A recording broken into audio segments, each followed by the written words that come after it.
Muito obrigado por ter aceito o convite, uma honra estar entrevistando vocês três. E antes da gente, como sempre, né, antes da gente começar a falar do projeto mesmo, que é Wide Awake, né, que é o novo lançamento de vocês, eu queria começar contando um pouco da história da banda, como é que vocês se formaram, como é que a Hawker começou. Beleza, eu vou responder essa porque, Uhum. como eu sou o fundador da banda, Tem mais base para responder. é, eu formei a Hawker em 2021, tá? Uhum. Ela surgiu meio que, assim, digamos, sem querer, porque foi durante a pandemia. Uhum. Então, eu tava ali, né, tava em casa e tal, e eu comecei a compor umas músicas em inglês, coisa que eu ainda não tinha feito em outros projetos que eu tinha. E aí eu tinha ali algumas músicas e tal, e eu falei, pô, seria legal tocar com banda essas músicas. E na época, teve a primeira formação, eram outras pessoas. Uhum. Essa formação ela ficou por uns 2 ou 3 anos, né? E foi lançado um EP. E aí quando a gente fez uma pausa, e aí quando eu decidi voltar com a banda, eu tava tocando com uma banda cover. E aí começa a história da galera que tá aqui, né? Uhum. Dessa formação. Porque eu tava toquei numa banda cover com o Lucas e toquei numa outra banda cover com o Everton. Foi assim que a gente se conheceu. Sim, E aí, quando eu decidi retomar o projeto autoral, que projeto autoral, cara, é pra louco apaixonado, né? verdade. Cara que.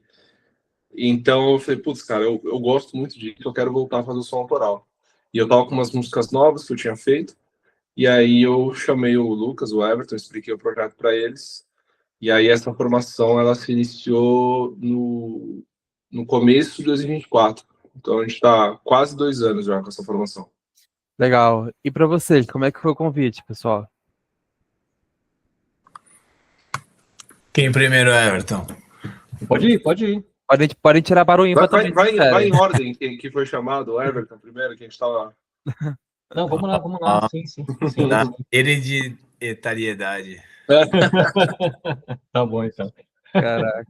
Bom, é assim, eu já tocava com o Leandro, né? Então nós tínhamos um projeto cover, a gente era cover de Nirvana, pra você ter ideia, tá? Legal. Então surgiu essa proposta, essa conversa, é algo que eu já tive alguns projetos autorais que não foi para frente. E eu senti que a proposta do Leandro para Hawker, a relação que a gente já tinha nessas bandas cover, tinha tudo para dar certo. Então, para mim, encaixou no momento certo, tá?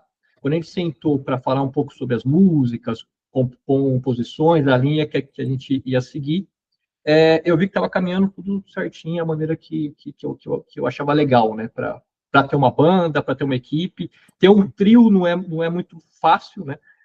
Já que no trio os três têm que estar perfeitos assim, né? Então a gente tem que estar pensando da mesma maneira, tem que ter uma performance igual, porque não tem como um cobrir muito o outro, né?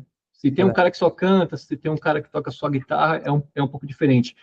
Mas quando eu recebi essa proposta, a gente conversou e eu vi que tinha tudo para dar certo, tá? Que deu, né? Nós temos um álbum agora, sexta-feira passada. Legal. E aí chamamos esse nosso amigo aqui, o Lucas, grande Lucas, para participar desse projeto, né? Fala aí, Lucas. Muito bom, muito bom. Muito obrigado a vocês pelo convite, viu? Aliás, muito se agradecer. Já que foi na ordem etária, a gente fala. E você, jovem, como é que foi? Até que o Everton falou é legal, cara, porque também para mim foi um lance muito do momento, assim, ter sido interessante para receber a proposta, né? Eu tenho uma escola de bateria, já dou aula há uns bons anos, e nesses últimos anos vinha crescendo bastante esse projeto que não é que me distanciou das bandas, mas eu priorizei muito a minha escola, né, de bateristas e vinha voltando a fazer alguns trabalhos com bandas, noite e tal, algumas gravações pontuais e estudando bastante, né, e pensando, pô, acho que tá na hora de um novo projeto e tal. E aí a coisa toda calhou e obviamente rock and roll, né, é o que a gente mais sabe fazer. E quase 2 anos depois estamos aqui, né, fazendo bastante show já, álbum lançado semana passada. E tá sendo bem, bem irado. Legal. E esse álbum, uma coisa interessante é que ele acabou mergulhando em temas que são bem existenciais, né? Pós-morte, tédio, fé, amor. Em que momento que vocês perceberam que vocês não só estavam criando um álbum, né, um disco, né, mas como estava virando tipo um manifesto sobre a condição humana? Que momento que vocês pensaram Ah, que estava indo para esse caminho? acho que para mim, compor uma música, ela tem que dizer a sua verdade. Eu não consigo escrever nada que seja inventado ou que, sei lá, eu tô contando a história de alguém. É muito do que eu tô sentindo no momento. Então, e eu viajo muito nesse lance existencial, que são os temas das músicas. Então, assim, quando, sei lá, eu assisto um filme, eu gosto de entender a mensagem que está por trás, não só, sei lá, as imagens de ação que tem ali. E eu sempre escrevi sobre esses temas. Como eu disse, eu já tive uma banda autoral antes da Hawker, eram os mesmos temas, né? Então, ele vai acompanhando, assim, a minha maturidade, né? Conforme eu vou vendo como o mundo, sei lá, como eu vejo o mundo, né? Como eu me comporto em relação a isso. Então, para mim, sempre escrevi sobre isso. E todas as letras vão nesse caminho. E quando eu mostrava as composições pro Lucas e pro Everton, eu sempre também queria que a sonoridade conversasse com o tema da música, né? Sim. Então, por exemplo, você pega Blind Steps, que é a primeira faixa do álbum, que fala sobre a curiosidade do pós-morte. Se a gente precisa mesmo saber o que está por trás, se de repente o mistério é o que mantém a gente vivo, que mantém a gente motivado. A letra, ela tem a sonoridade, a banda, ela soa com esse lance mais misterioso, né? Tem isso por trás. A Heiyu, que é uma música que fala sobre pesadelo, que quando você quer sair de um pesadelo, você quer fugir. Ela já é uma música mais agitada, que mostra essa inquietação. Então, é isso. As letras, elas vêm de como eu enxergo o mundo, como eu me vejo, como eu me sinto naquele momento. Eu coloco a pura verdade ali no papel, digamos assim. Se eu vejo que eu estou escrevendo alguma coisa que eu quero parecer com algo, ou parecer sentir algo, eu já falo, cara, essa música não tem futuro. Já encerro. Sim. E é isso. Foi até uma pergunta que eu tinha para te fazer sobre essa questão. Você falou que vocês não escrevem algo que vocês não sintam, certo? Uhum. Mas esse exemplo que você falou do pós-morte, muito da psicologia fala, né, sobre pós-morte e tudo mais. Mas o que tá na música é só o que vocês sentem ou vocês chegam a... Vamos dar uma estudada sobre esse tema ou não? É mais o que vocês acreditam apenas. É mais sobre o que eu acredito. Sobre o que você acredita, no caso.